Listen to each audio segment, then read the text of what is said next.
هر نفری که به حیات فرهنگی کشور بخصوص به ساحه موسیقی آن توجه دارد با نظر افکندن به این نوارها الکی مطلب ما را خوب درک میکند. اصلا که دایر به روزگار و ایجادیات و سهم زیادالله شهیدی در رشد و نموی صنعت تاجیک بارها نوشته‌اند و گفتند، اما گمان یقینان است که از زمره سرسپردگان است در تشکل موسیقی پروفسیونالی تاجیک سهم سزاوار دارد و محصول ایجادش همیشه در دل مردم مسکن گرفته است.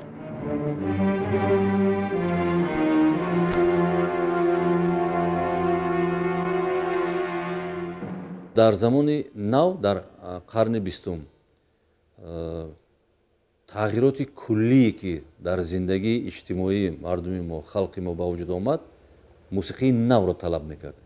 همین موسیقی نو را یک چند نفر بزرگان آفریده توانستند. از جمله آنها اینها را میتوانیم گوییم سرآمدان موسیقی نوین تاجیک و یکی از همین گونه سرآمدان این استاد زیادالله شهیدی. نقش استاد زیادالله شهیدی در پیشرفت و عموما در تمام جبهه‌های موسیقی کسبی جهانی تاجیک خیلی هم کلان است. با اثرهای خود، اثرهای کلان حجم یعنی خردی خود عموما در همه ژانرهای موسیقی که اون کس ایجاد کردند برای تربیت نسل نو است، برای وای کردن معرفت هر یک انسان، برای دوراندیش بودن هر یک یعنی ایجادکار، برای ایجاد کردن اثرها که کمپوزیتوران این راه را پیش گرفتند بسیار مقام بلند دارد. استاد شهیدی بسیار شاگردان را تربیت کردند، مکتب خودشون را دارند.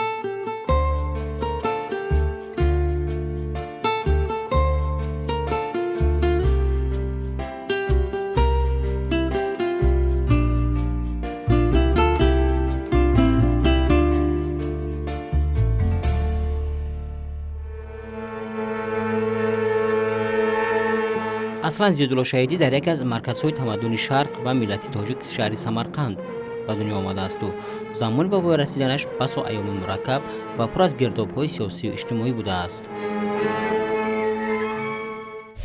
پدرم در سمرقند تولد یافتند در سال 1914. محیط سمرقند خیلی مرکب بود. اولا که البته شهری جهانی و شهری که همه روندهای سیاسی و فرهنگی در اونجا جمع می شود. در این گردابی روندهای مختلف خود را شناختن و پیدا کردن کار آسان نیست. ولی خوشبختانه پدری من در عائله به دنیا آمدن که عائله روشنفکران و مردم پیشرفته سمرقند بودن. مقدس خان شهیدی نام پدرشان و نام مادرشان نیز آمین خانم که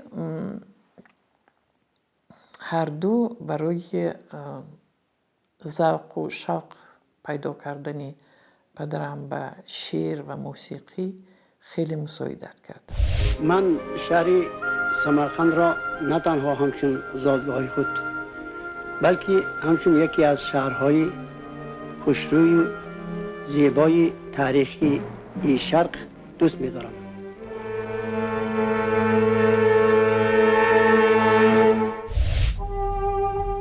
پدر زیادالله شهیدی هرچند از روی پیشه به موسیقی نرفته است اما شخصی خیلی فرهنگی بود. مقدس خان شهیدی خودشون مردی سوداگر بودند. اشیا را از سمرقند می بردن به طرف روسیه، از روسیه می آوردن اینجا. سوداگر بودند ولی از سوداگرانی پیشقدمی که همیشه می خواستن به فرهنگ، شاعران و موسیقیچیان یاری رسانن و بنابر همین در خانه شهیدی ها همیشه اون شش مقامچی های بزرگ و شناخته جمع می آمدن. محض این محیط فرهنگی یک سبب اساسی گشت که زیادولوی آن زمان نورس علکه در قلبش مهر به صنعت بخصوص موسیقی را پیدا کند. استاد شهیدی از خردی از اون جوانی علکه استعداد موسیقی دانی موسیقی نوازشون برالا عیان بود. نای می نواختند، دوتار می نواختند و در محیطی همون وقتی سمرقند به وای رسیدند و همون محیط هم علکه تاثیر خود را رساند. و همچون موسیقیچی اون کس همون وقت بیدار شده بودند، شوقشون بیدار شده بود. ولی عشقشون همیشه به چیز بود، رشد بخشیدن به اون صداهایی که از بچگی شنیدن. حتی خوب متخصصان خوب میدونن که نوآوری رو به 6 مقام اولین شده حاجی عبدالعزیز آوردن. یعنی سرودها رو یک کمی لحنی نو بخشیده بودن و همین روند رو پدرم پیش گرفتن. اما میگویند که آن زمان پدر آنقدر انتخابی زیادولو را خوش نداشته است. نه، به نظرم پدرشون نمیخواستن که این کس موسیقیچی شوند، چون که موسیقیچی خودتون میدونید در دایره های بلندی سمرقند و بخارا و خوجند و مثلا حتی این طرف حصار و ختلان چندان دستگیری نمی یافت. موسیقیچیان این یک طبقه دیگری بودند و بنابراین همین ذوقی پدر به موسیقی و نای نوازی از طرف پدرشون دستگیری نمی شد و حتی در یکی از قصه هاشون نقل میکنن که پدرشون حتی با یک آهنگ ناریزاگی مناسبت میکردن به پسر و میگفتن که این ذوقت رو مان یکسو و به کارهای جدی مشغول شد. ولی طلبات زمانه رو ما پیش از همه در اینجا به حساب گرفتن ما در کار. پس از تأسیس جمهوری تاجیکستان در قطار دیگر روشنفکران زیایان لازم دانست که راهسوی دوشنبه پیش گیرد. سال 24 وقتی که تاجیکستان تأسیس می‌یابد، اکثر روشنفکران و دانشمندان سمرقند و بخارا به نظر من تنگ میشوند در محیط خودشون. از یک طرف شکنجه های زیادی سیاسی، از طرف دیگر امکانیت های نوی که زمانه آورده ایستاده است و بنابر همین بسیاری از آنها کوچ می‌بردارند و به تاجیکستان نوبنیاد راه می‌یابند. در تاجیکستان نوبنیاد البته تمام قوه و دانش خود را برای ایجاد یک محیط نو روانه می‌سازند. و بعد از اون که با همین دستاورد با همین کلوار به دوشنبه آمدن و در احاطه استادان موسیقی، کمپوزیتوران، دیگر اهل معرفت، اهل فرهنگ وارد شدن، اون کس الکی یک بار فهمیدن که جای اون کس در همین جامعه، در همین میدان فرهنگی آهنگسازی است. البته یک سبب سختی پورا گذاشتن به ساحه فرهنگ موسیقی این بود که پدرشون سال 37 به حبس گرفته شدن و سال 38 به قتل رسانیده شدن و این دردی که پسر مقدس خان شهیدی زیёدулلو شهیدی برداشتن دردی زمانه بود. اکنون پورا به جستجو و آموزش پرداخت. چون از موسیقی سنتی آگاهی داشت، میخواست موسیقی پروفسیونالی جهانی را نیز خوب آموزد و به این واسطه معرفگر موسیقی تاجیک باشد. در یادداشت‌هاشون این مسئله ها بسیار آمده است. میخواستن که همین لحن و نواهایی که ما داریم در موسیقی کلاسیکی خودمون در پرتو رشد موسیقی معاصر جهانی جای خودش را پیدا کند.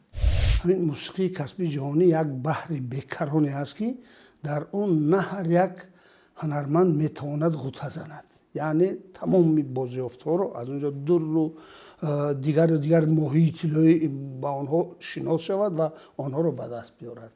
ана ҳамун яке аз анамун композиторое ки асосгузори мусиқии классикии ҷаҳонӣ гӯям агар хато намекунем дар тоҷикистони мо ин Зиёдулло Муқаддасович Шаҳидӣ мебошанд. устод айнӣ орзу мекарданд ки мусиқачиёни мо нотаи аврупоиро аз худ кунанд ва мусиқии миллиро ҷо кунанд дар ҳамин нотанависии аврупоӣ ки инро ҳам як зумра композиторони тоҷик сохтанд, бунёд карданд. инҳо 4 кас буданд: Зиёдулло Шаҳидӣ, Фозил Солиев, Бобо Калонов ва Шоназар Соҳибов. дар ин доримаи фасолиасӣ миллионҳо овозҳое ҳастанд ки онҳо ба гуфтани онҳоро ба шунидану ба тарзи иҷроиш метавонад масалан ҳунарманд пешкаши тамошобин кунад. муаллифи оҳанг масалан аз мардум мегираду мегирифт интизои то давраи саводи мусиқиро ман дар назар дорам. ҳамун номи муаллиф яъне композитор баъд аз 2 аср 3 аср нобуд мешуд. масалан аз даҳон ба даҳон, яъне дар инҷо ҳар хел муборизаҳо, ҳар хел забт кардани ин сарзамин он сарзамин ҳар хел мешавад ки хеле китобҳои библиотекаҳо хеле китобхонаҳо шуда буданд. мусиқиам ҳам хел чӣ тавре ки мо медонем аз борбад ягон асари мусиқие ки ба тариқи нотае ки мо тавонем навохтан намондааст, ғайр аз асарҳое ки рӯи коғаз омаанд бо нақлу бо асари бадию интизоъ.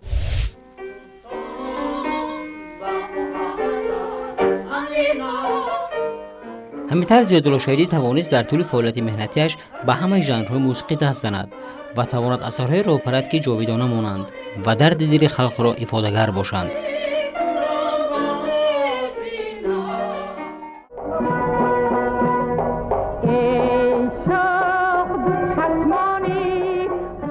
сурудҳояш чунон ба дили мардум роҳ ёфтанд ки воқеан ҳиссиёти ҳар як фардро ифода мекарданд.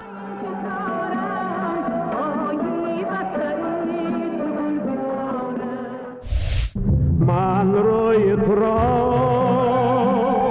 دیدم و دل داده شدم در دادنی جان براحت آماده شدم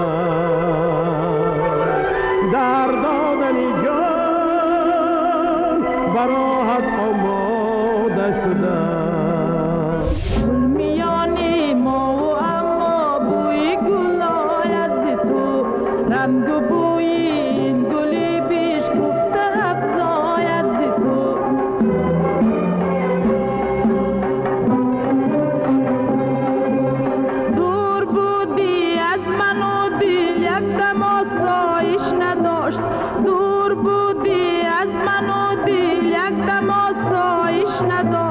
یار برخیز و بیا تا دل بیفزاید ز تو یار برخیز و بیا تا دل بیفزاید ز تو روی سنگ آمد آهسته بگفتا باقی و صداقت حقی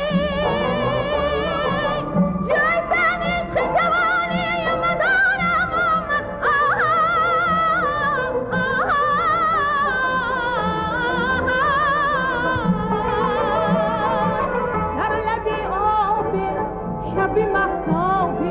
نازنین یاری ماهی بیداره در لبی آبی شب مهتابی نازنین یاری ماهی بیداره.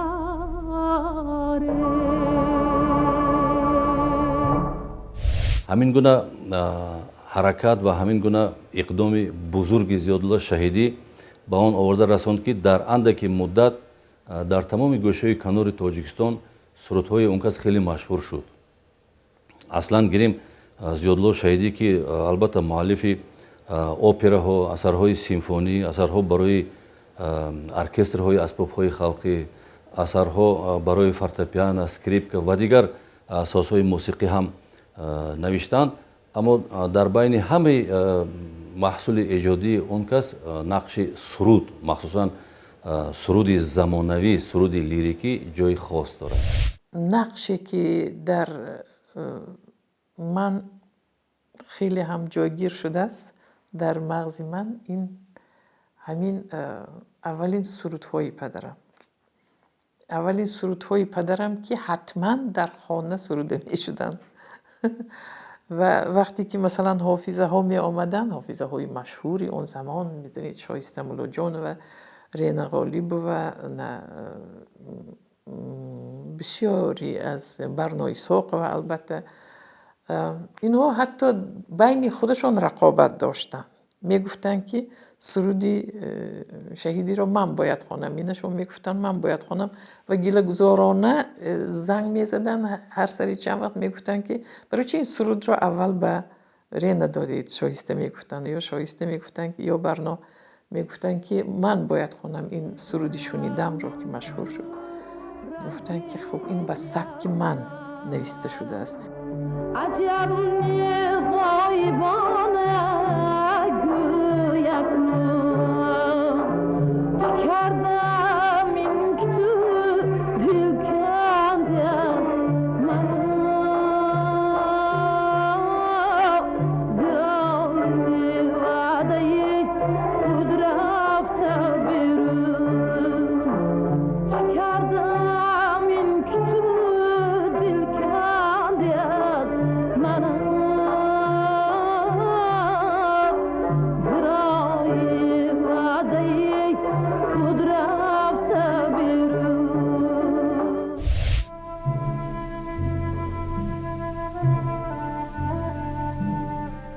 نقل میکنند که استاد در بالای هر سرود با هنرمندان کار میکرد و از آنها طلب مینمود که به سخن اهمیتی جدی دهند.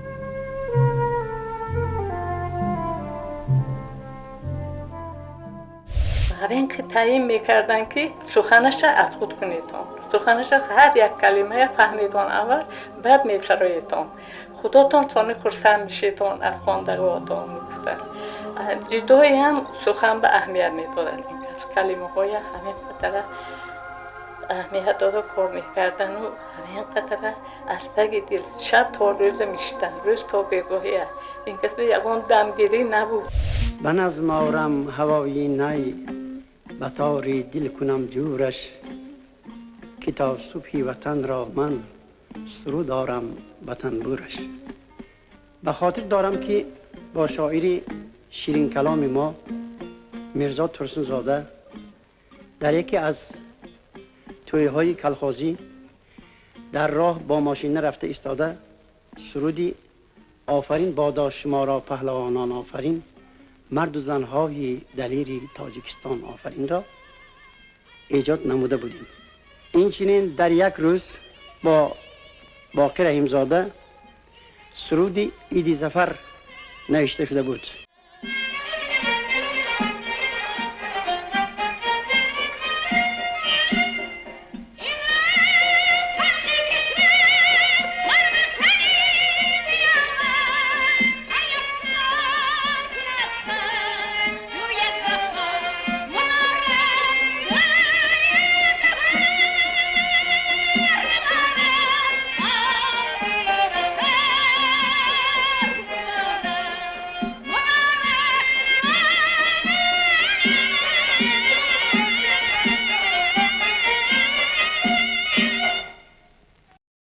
ما با طالب شهیدی یعنی بازی میکردیم، یک بازذوق، یعنی یک مسابقه بین همدیگری بود.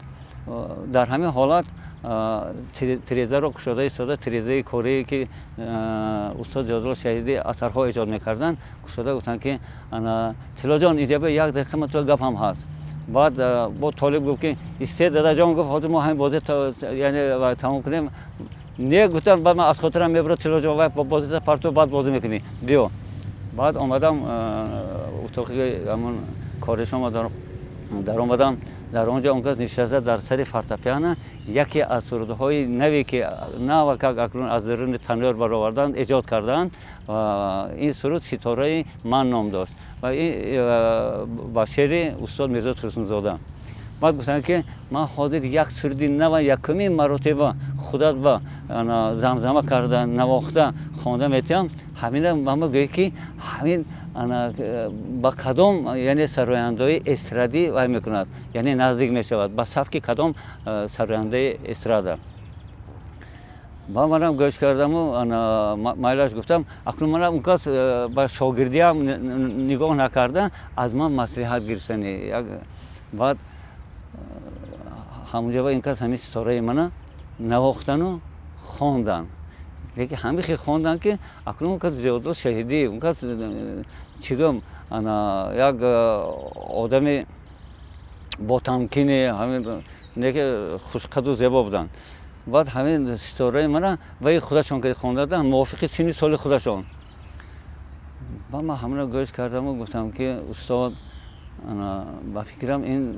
سرود و سراینده استراد موافقت نمیکردگی است این سرود بیشتر با حافظان کلاسیک و من آنهایی که سرودهای خلقی میخونن مثل شایسته ملاجان و برنا اسحاق و اینها گفتم وایشان همون سبک سرودخوانیشون با همین سرود مانندی دارد و میتونن بسیار هم خوب این سرود اجرا کنند و اول همین خیلی گویه این یعنی وای اول یعنی سراینده استراده به این نمیچسبد مثلا با فکرم نه بعد گفتن که خواب میبینیم کنی از من یک چند وقت گذرد بعد تو خودت میفهمی که چی گفتی و چی موندی در حقیقت بعد یک ماه یکنی ماه این سرود در اجرای مقدس نبی و چنان صدا داد چنان اجرا شد که و سرود تا حاضره و بعد ما هم این سرود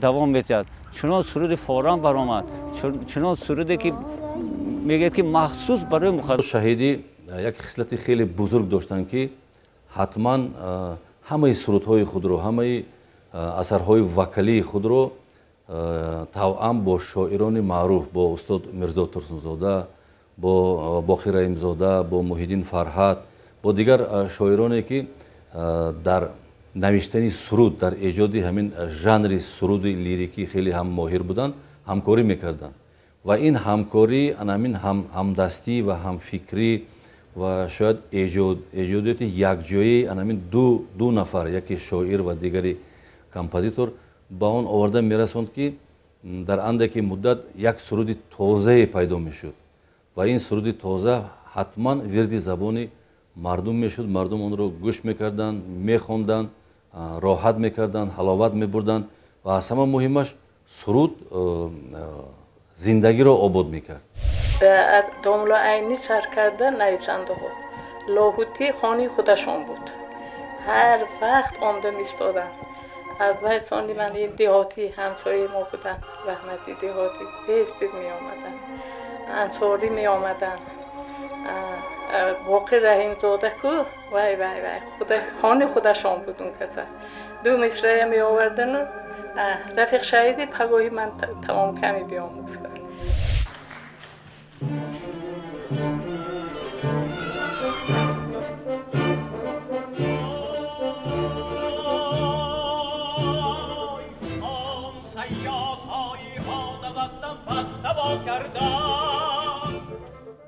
مسنچه مهر به سخن و همکاری ها با ادیبان بود که هم سرود و هم اثرهای دیگر آفریده زیادوللو شهیدی دارای مضمونی بلند بودند و در این ردیف متخصصان میگویند که اپرای کمدی و مدن به همتاست.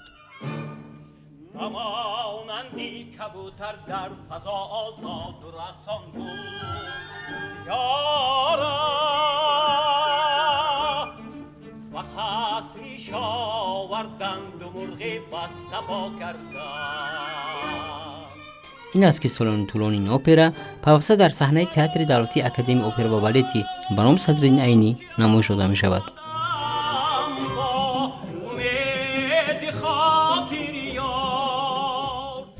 یکی از سبب‌های خیلی هم معروف و مقبول گردیدن این اپرا در همون بود که از نوته اولین از همون درآمد یا سرخبار اپرا تا سرود آخرین تا انتهای اپرا هر یک آهنگ هر یک صدای ارکستر هر یک партияи овозхонҳо бевосита бо мусиқии халқӣ иртиботи хеле зич дошт. сюжеи опера масалан усулро ба он тараф набардааст ки ба оҳангҳои ҳиндӣ бештар тайёр кунанд. бисёр оҳангҳои бисёр олиҷаноби тоҷикро офариданд.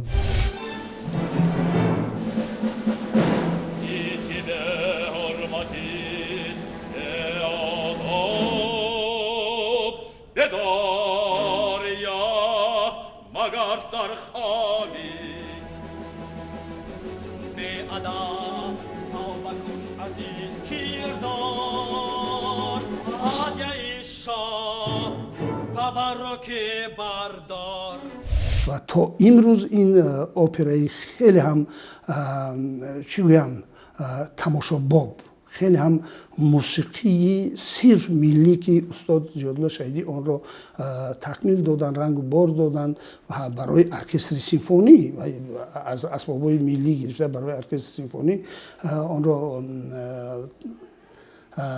ساز تقسیم نموده، برای سازها تقسیم کردن و اون موسیقی های یک آوازه رو برای خور 4 آوازی 5 آوازی کردن و برای سلیستان همچون به طریق اکادمی سراییدن تیار کردن که یک جایه کار کردیم و یک جایه روسیه بسیار شاد میشدیم از هر یک موفقیت یک صحنه رو اگر در صحنه میگذاشتیم که در خور کار میکردیم آمده استاد با استاد یک پیاله چای میگرفتیم، چای کبوت انا در همون فضای چخیل ما اون رو به صحنه گذاشتیم و با چیکار کردن لازم است که همین صحنه بهتر بیاد. بسیار استاد کمک میرسوندن. ҳунарпешаи халқии тоҷикистон бурҳон мамадқулов иброз медорад ки барояш шарафи бузург аст ки дар ин опера нақши марказиро иҷро намудааст. кайфияти бузурге меҳтиёҷ вай медонед ме вай ин чизро якумаш ин ки ҳар як ҳофиз хонда наметавонад. баъд асарҳое ки зиёдулло шаҳидӣ нависондагӣ бисёр маънии чуқур доранд, философияи чуқур доранд. мисол аримадан гӯем ки эй тор هم آوازی من در ناله های زار شو تا خلق فهمت رازی من در عرض حالم یار شو در عرض حالم یار شو. این نهایت معنی چخور دارد و همین تار رو گرفته همون دستی خودش رو گرفته همین و فلسفی چخور رفته همین چیز رو خود به خود از دل اینا برآورده میخواند.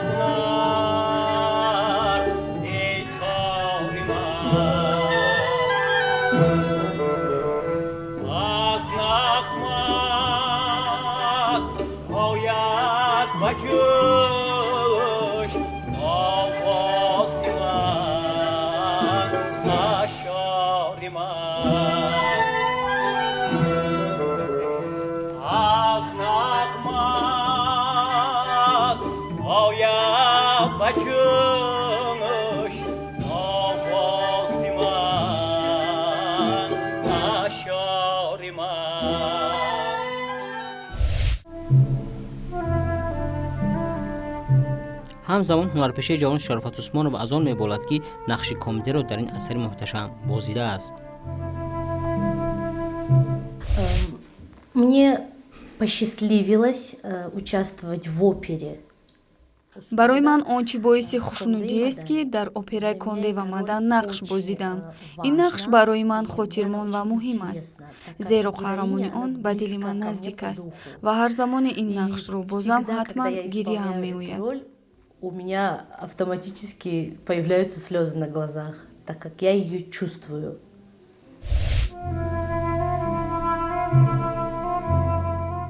дастгириҳои зиёдулло шаҳидӣ дар роҳи сайқал ёфтани маҳорати ҷавонони лаёқатманд зиёд будааст. қудратулло яҳёев, композитори шинохтаи тоҷик, аз қадамҳои аввалинияш чунин ёдовар шуд.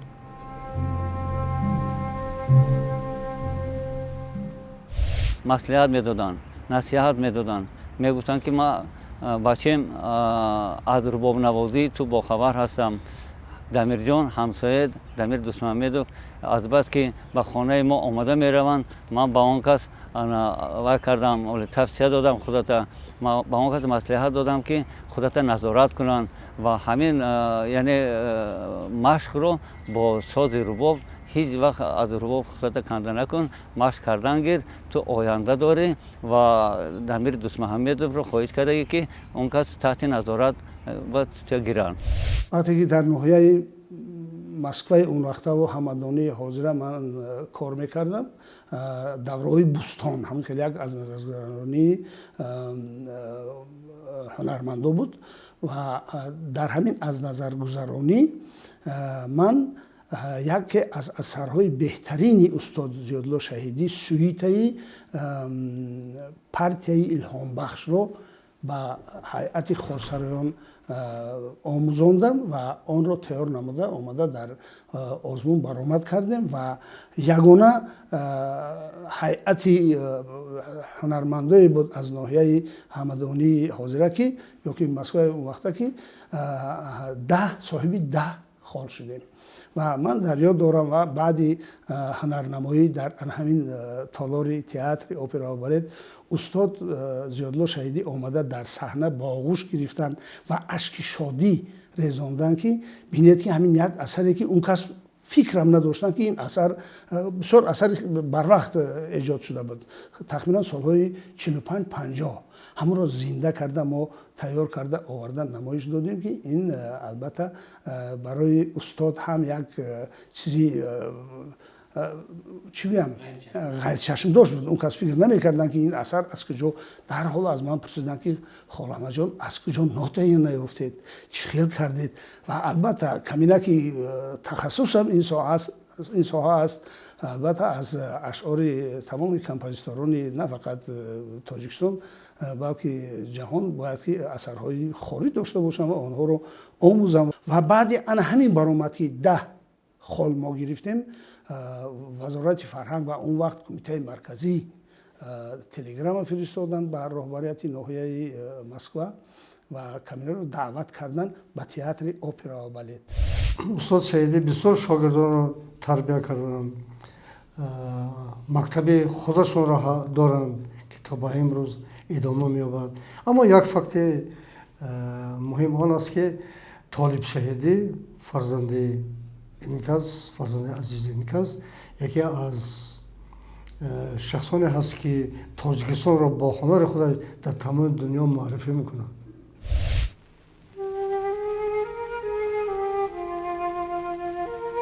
дар эҷодиёти як қатор бастакорони ҷавони мо ба монанди фирӯз баҳор, саид ҳамроев, зарина миршакар, шодӣ пӯлодӣ, писари худи ман толиб ва бисёр дигарон маҳорати баланди онҳоро ҳис менамоям. мехоҳам ки дар оянда ҳам эҷодиёти онҳо бо эҷодиёти халқ ва бастакорони калонсол ҳамеша зич алоқаманд бошанд. бисёрҳо муқобил буданд, вале вақте ки масалан аввалин консерт дар Москва буду пазируфта шуду лаҳнҳои хоси мусиқии тоҷикро дар Москва эътироф кардан, ин аз як тараф хурсандӣ бахш буд, вале аз тарафи дигар вақте ки бармегаштанд ба Душанбе ва медиданд ки чандон пазируфта намешавад дар сатҳи миллӣ, ин албатта як масъалаи сангин буд ва ҳузновар буд. бинобар ҳамин рӯзҳои масалан 70-солагӣ ба як хунсардӣ дар Тоҷикистон гузашт. истиқболи хуб нашуд. умедвор буданд падарам ки як консерти калон мисли ҳисобот гузошта мешавад. ин кор нашуд. албатта қадршиносӣ ҳам нашуд, гарчанде ки гапу овоза бисёр буд ва падарам ба умед буданд, вале нашуд. ҳар нафаре ки зиёдулло шаҳидиро дар зиндагӣ дидааст و آنهایی که توسط عکس‌ونوارها به سیمای او می‌نگرند درک می‌کنند که همیشه تبسم زیبای لبان استاد را زیب می‌دهند. اما بودند لحظه‌هایی که او نیز روحاً عذاب می‌کشید.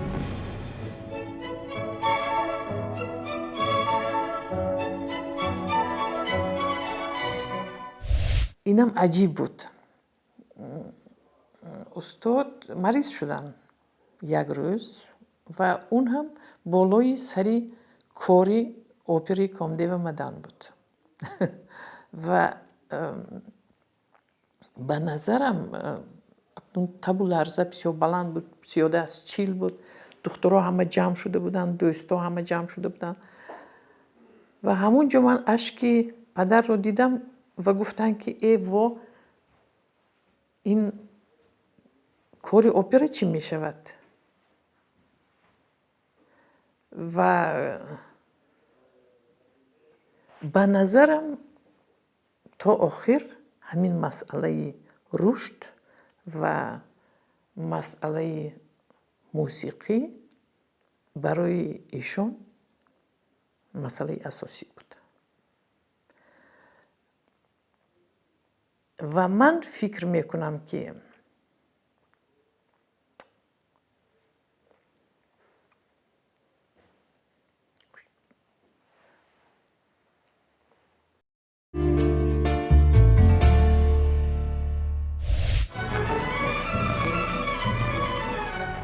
ولی نوابسته از همه مانع‌ها، بعضی نادیده گرفتن‌ها، سهم زیادوللو شهیدی در پیشرفت موسیقی کسبی تاجیک بی‌نظیر است. امروز در همه محفل و انجمن‌ها سرود و ترانه‌های این استادی هنر صدا می‌دهند.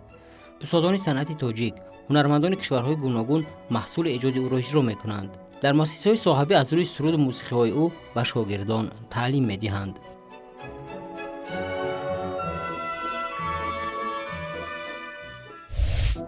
گفته بودی که تو مهمان میشوی،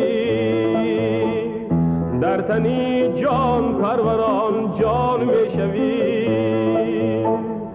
روزی شبها انتظارم من هنوز، با دلی امیدوارم من هنوز، با دلی امیدوارم من هنوز.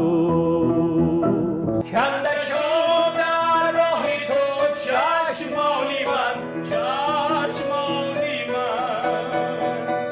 کی تو می آیی بیا جانانی من، جانانی من، جانانی من. خانه ای ما قدر هم دور نیست، گرچه در چه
محبت موجی دریاست چشمی دل هاست عمر انسان جان محبت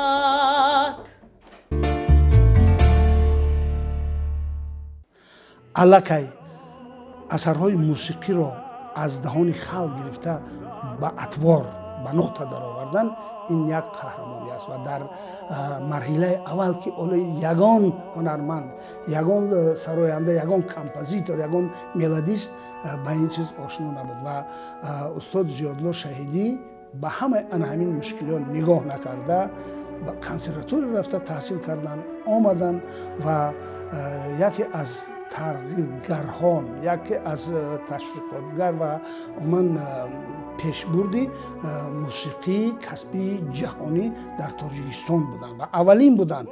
ана ҳунармандон, ҳамаи мутрибон, ҳамаи сарояндаҳое ки дар мактабҳои олӣ, дар мактаби мусиқӣ ё ки дар коллеҷи санъати мусиқӣ мехонанд, ҳамаи инҳо аз фанни таърихи мусиқӣ бо асарҳои зиёдулло шаҳидӣ шинос ҳастанд, мехонанд, тарбия мегиранд ва ояндаи худро дар ин соҳа яъне ҳамчун ҳунарманди касбӣ мебахшанд. мусиқии навини тоҷик, мусиқии композиторӣ гӯем ё мусиқии ҳирфаӣ гӯем, решаҳои қадим дорад. гарчанде дар замони қадим мо композитор надоштем, лекин оҳангсозон буданд ва ин оҳангсозон чӣ дар риштаи фарз кардем мусиқии фалакхонӣ, чӣ дар риштаи мусиқии шашмахон садҳо оҳангу таронаҳои навро офарида буданд ки вай дастраси мо шуд. барои ҳамин ман гумон мекунам ки ҷашн гирифта шудани садсолагии зиёдулло шаҳидӣ ҳамчун асосгузори яке аз асосгузорони мусиқии касбии мо бисёр боиси ифтихори мост. Мустахиқи и то